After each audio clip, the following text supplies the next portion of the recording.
चलिए स्टूडेंट्स, तो शुरू करते हैं आज का हम लोग मैकेनिक्स का लेक्चर। यूट्यूब पे सारे लेक्चर पहुंच रहे हैं और जूम पर मेरे लाइव क्लास में भी बच्चे मौजूद हैं इस वक्त, तो दोनों तरह से बात होगी, कंफ्यूज मत होइएगा। लास्ट टर्न पे हम लोग ने रोलर एंड ब्लॉक सिस्टम पढ़ा था। रोलर ब्लॉक में हम लोग ने पहला वाला जो केस था वो किया था जिसमें फोर्स सेंटर पे लगा था। आज हम उसका दूसरा केस डिस्कस करेंगे जिसमें जो फोर्स है वो हमारा टॉप मोस्ट पॉइंट पर लगा है। देखिए, a roller of weight 100 newton. तो पहले बच्चों मैं एक रोलर बना लेता हूँ। ये मैंने रोलर बना लिया ऑफ वेट 100 न्यूटन। तो इसका जो वेट है बच्चों मैं नीचे बना देता हूँ एकदम 100 न्यूटन ऐसे। Radius 50 centimetre is placed against A block of height. अब ब्लॉक की हाइट दी हुई है ऑन ए हॉरिजॉन्टल प्लेन। ये पूरा सिस्टम बच्चों कहाँ रखा हुआ है? हॉरिजॉन्टल प्लेन पे रखा हुआ है और इस रोलर के अगेंस्ट एक ब्लॉक भी लगा हुआ है, ये रहा। और ब्लॉक की हाइट जो है वो 20 सेंटीमीटर दे रखी है। और इस रोलर को अगर मैं ऐसे बना लेता हूँ तो रोलर की जो रेडियस है वो आपको 50 सेंटीमीटर दे रखी है। चलिए आगे देखते हैं। On a horizontal plane find the force applied at the top most point. Force कहाँ लगा है आपकी बार? टॉप मोस्ट पॉइंट पर लगा है, सेंटर पे नहीं लगा है। पिछला वाला केस हमारा सेंटर का था, इस बार टॉप मोस्ट पॉइंट पर है। टॉप मोस्ट पॉइंट यानी ये यहाँ पर फोर्स लगा हुआ है, ठीक है बच्चों। To just turn the roller over the block. Just इस रोलर को इसके ऊपर चढ़ाना है, टर्न कराने की। अभी सही है? ठीक है ना, अब सही है। चलिए, तो मैं ये कह रहा था बच्चों कि जस्ट टर्न कराने की कंडीशन पे लगाना है। तो यहाँ से तो रिएक्शन आएगी नहीं, क्योंकि जब ये टर्न करने की कंडीशन में आएगा तो यहाँ से हवा में आ चुका होगा, तो यहाँ से कोई रिएक्शन नहीं आएगी। अच्छा, अब फोर्स इस पे लगाना है। तो इस सवाल के 3 पार्ट हैं। फर्स्ट पार्ट में फोर्स इज हॉरिजॉन्टल, तो फोर्स को हम लोग हॉरिजॉन्टल लगा देते हैं। ऐसे हमने पी फोर्स लगा दिया। वेट इसका ये रहा, नीचे आ रहा है और यहाँ से रिएक्शन आएगी। तो बच्चों पिछले वीडियो लेक्चर में, पिछली क्लास में हमने डिस्कस किया था कि ब्लॉक की रिएक्शन कहाँ से जाती है? जिस पॉइंट पर फोर्स लगा होता है। तो फोर्स टॉप मोस्ट पॉइंट पे लगा है ना, तो अब की बार जो इस ब्लॉक की रिएक्शन है वो टॉप मोस्ट पॉइंट से निकल जाएगी, ऐसे निकल जाएगी। ये हो गया आर। और अगर वेट वाली लाइन को पीछे बढ़ाएंगे तो वेट वाली लाइन भी यहीं से जाएगी। यानी कुल मिला के इस बार जो लामी थ्योरम लगाने की कोशिश होगी वो टॉप मोस्ट पॉइंट पर होगी। तो अगर मैं टॉप मोस्ट पॉइंट का फ्री बॉडी डायग्राम बनाने की कोशिश करूंगा तो बच्चों देखो ये बनेगा। बहुत ध्यान से देखिएगा ज़रा, क्या बनेगा? ये वाला पॉइंट यहाँ बना दिया मैंने, इधर P, इधर एक R जा रहा है ऊपर ये, और नीचे आ रहा है इसका वेट 100।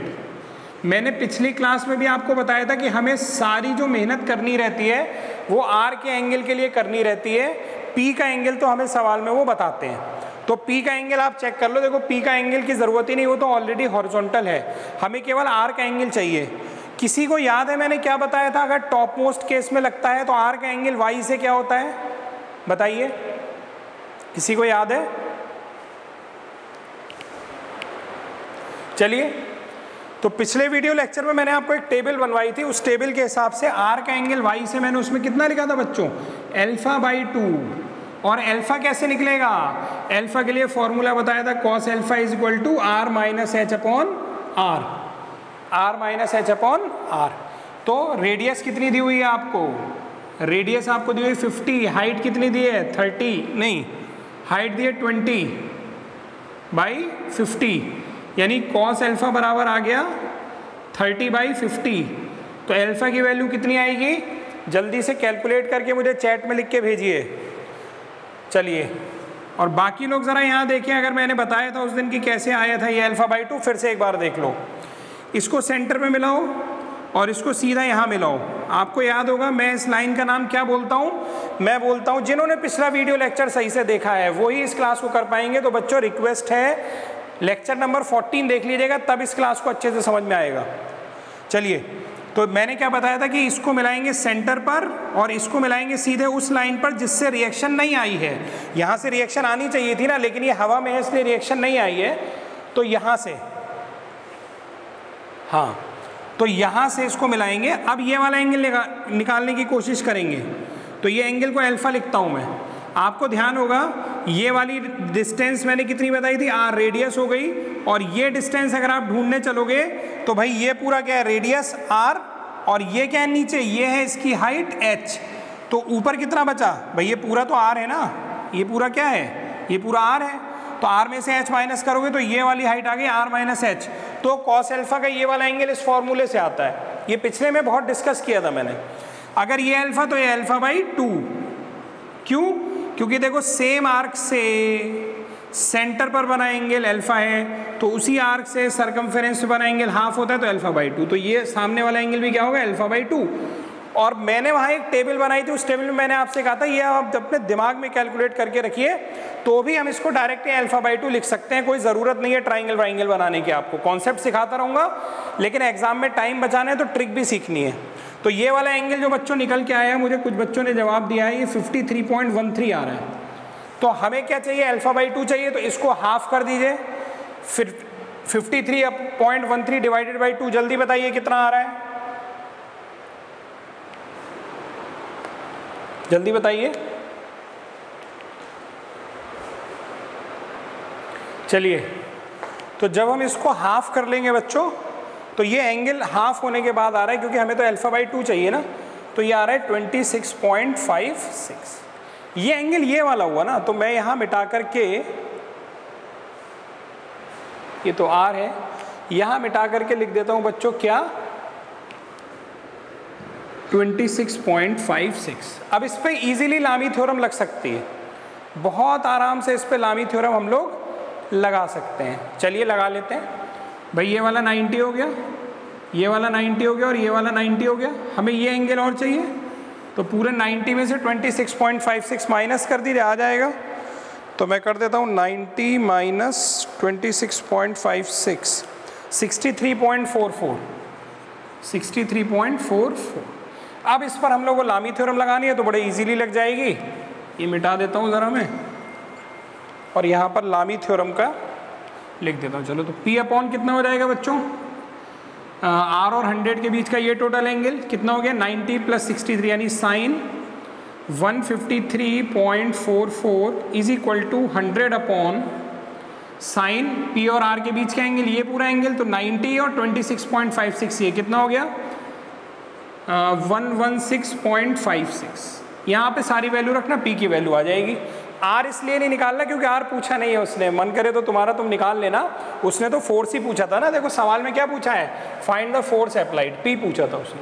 तो ये अभी पहला पार्ट हुआ है। पहले पार्ट में फोर्स हमें कैसा दिया हुआ था बच्चों, हॉरिजॉन्टल दिया हुआ था, इसलिए मैंने हॉरिजॉन्टल बनाया है। चलिए आंसर निकालिए।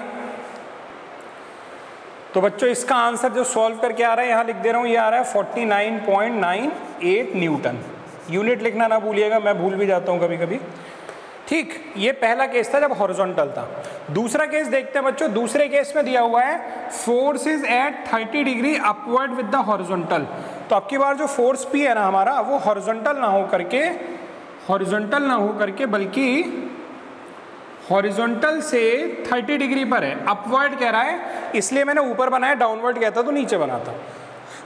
ये है केस। तो कुछ नहीं बदला, केवल P का डायरेक्शन बदल गया है। सेकंड पार्ट कर रहे हैं, तो यहाँ पर भी क्या करते हैं बच्चों, कुछ नहीं बदलेगा, केवल और केवल P का डायरेक्शन बदल जाएगा। P ऐसे है 30 डिग्री पर, ये है P। तो अब फिर से लामी लगा लेंगे, क्या दिक्कत है। देखो R के एंगल पर कोई फर्क नहीं पड़ेगा। R का एंगल तो देखो सारी चीज़ें वही तो है, यहाँ मैंने बता रखा है। R पे थोड़ी कोई फर्क पड़ेगा, वो अब भी अल्फा बाई 2 होगा, और अल्फा वैसे ही निकलेगा जैसे सिखाया था आपको। तो ये सब ऐसे ही रहेगा, बस P का एंगल चेंज हो गया। तो अब लामी थ्योरम लगेगी इस पर। तो देखते हैं, ये 30, तो ये वाला कितना हो गया, 60 हो गया, बाकी सब तो ऐसे ही है। ठीक, तो अब बच्चों ये वाला पूरा एंगल कितना हो गया, 120 हो गया। इस बार ये मिटा दे रहा हूँ, कोई कन्फ्यूजन ना हो आपको। 120 हो गया अब की बार। ये पूरा एंगल तो उतना ही रहा, कितना, 153.44, और ये वाला एंगल भी बदल गया, जो हमारा R का एंगल था थोड़ा, और ये जो R का एंगल था, ये वाला कितना हो गया बच्चों, 60 प्लस ये, यानी 86.56। फिर से लामी थ्योरम लगाते हैं। तो P के अपॉन में क्या लिखूंगा बच्चों अब की बार, P अपॉन ये पूरा एंगल, यानी 153.44 sine 153.44 is equal to 100 upon ये वाला एंगल आ जाएगा साइन 86.56। अब देखो P की वैल्यू क्या आ रही है, और मेरे हिसाब से P की वैल्यू अब पहले से कम आनी चाहिए। पिछली बार 49.98 आई थी ना, इस बार कम आनी चाहिए, और फिर मैं बताऊंगा ऐसा क्यों हो रहा है। पहले आप कैलकुलेट करो ज़रा।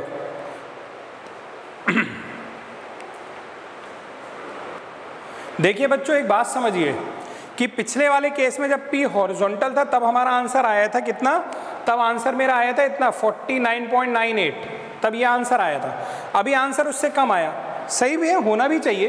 तुम खुद सोच के देखो कि अगर तुम्हारे पास एक रोलर ब्लॉक ऐसे रखा हुआ है तो तुम फोर्स तिरछा लगाओगे, इंक्लाइंड लगाओगे, तिरछा यानी कि इंक्लाइंड लगाओगे तब तुम्हें कम लगाना पड़ेगा, या अगर तुम हॉरिजॉन्टल फोर्स लगाओगे तब तुम्हें कम लगाना पड़ेगा। तुम सोच के देखो, तो जितने लोग सोच पाएंगे वो समझ जाएंगे कि हम तिरछा फोर्स लगाएंगे तभी हमें फोर्स कम लगाना पड़ेगा। इसीलिए जब हमने इंक्लाइंड फोर्स लगाया तो वैल्यू जो है वो पहले के मुकाबले कम आई। अब तीसरा पार्ट इसका करते हैं कि मिनिमम फोर्स रिक्वायर्ड। तीसरा पार्ट देखते हैं बच्चों ध्यान से, इसको आसान है बहुत। इसका तीसरे पार्ट का कॉन्सेप्ट मैंने बहुत अच्छे से पिछले वीडियो में दिया था, अब यहाँ उतना कॉन्सेप्ट नहीं दूंगा, कॉन्सेप्ट आप वहाँ से लीजिएगा इसका। तो इसमें क्या है ना, तीसरे पार्ट में हमें ये नहीं बताया, ये तो बता दिया कि P की मिनिमम वैल्यू चाहिए, लेकिन उसने ये नहीं बताया कि P जो लग रहा है वो कैसा लग रहा है, हॉरिजॉन्टल या इंक्लाइंड। तो अभी तो हमने डिस्कस किया कि अगर कम ताकत लगानी है तो फिर हमें क्या करना चाहिए, फोर्स को थोड़ा तिरछा लगाना चाहिए, लेकिन कितने एंगल पर लगाना चाहिए ये नहीं पता। पिछली बार तो 30 दे दिया था ना उसने, इस बार हमें एंगल नहीं पता अगर कम से कम ताकत लगानी है तो हम इस एंगल को मान लेते हैं कि ये एंगल थीटा है। लेकिन जानते हो इसकी भी कोई ज़रूरत तुम्हें खासी है नहीं, थीटा की भी। हम अननोन एंगल पर काम कर रहे हैं, हमें एंगल नहीं पता है।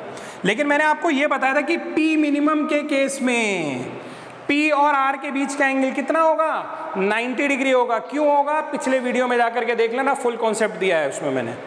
P मिनिमम रोलर ब्लॉक के केस में P मिनिमम की वैल्यू के लिए P और R के बीच का टोटल एंगल कितना होगा, 90 होगा। तो ज़रा मैं अगर इसका फ्री बॉडी डायग्राम बनाऊं तो इधर एक R आ रहा है, इधर एक P आ रहा है, और नीचे आ रहा है W। और R के एंगल पर बच्चों कोई फर्क नहीं पड़ा, R का एंगल उतना ही है, कितना, 26.56।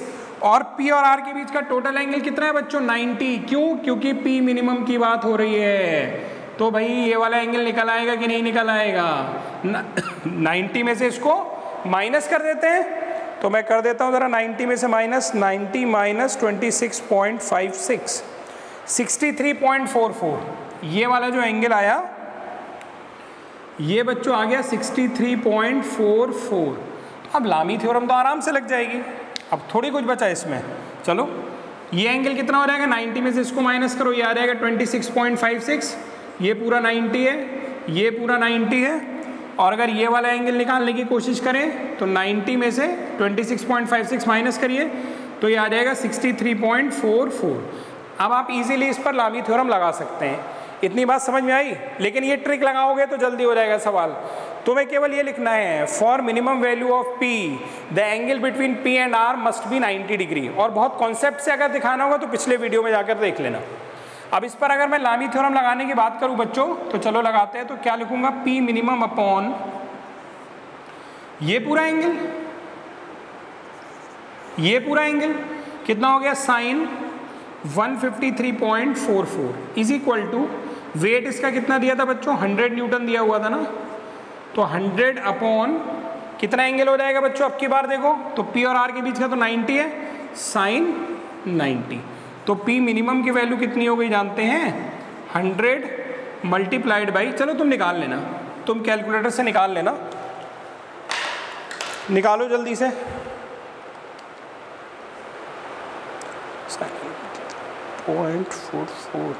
44.71 आ रहा है मेरा, तुम लोग का कितना आ रहा है चेक करो, 44.71 न्यूटन आ रहा है, चेक करो ज़रा आपका कितना आ रहा है। तो बच्चों इसका आंसर जो आएगा वो 44.71 आया, और आप देखोगे तीनों केस में सबसे मिनिमम आंसर जो है वो इसी का आया हुआ है। ठीक है बच्चों, तो इस वीडियो में इतना ही रहेगा। वीडियो पसंद आएगा तो लाइक करना, शेयर करना और सब्सक्राइब करना मत भूलिएगा। और अगले वीडियो लेक्चर में मैंने वैसे ही यहाँ थोड़ा सा चेंज कर दिया है, लेकिन इसको मैं अगले वीडियो में बताऊंगा आपको। इंक्लाइंड प्लेन पर अगर यही पूरा सिस्टम रखा हो तो क्या होता है, तो मैंने चेंज यहाँ किया है। तो अगला वीडियो अभी आपको देता हूँ बना करके। Thank you very much.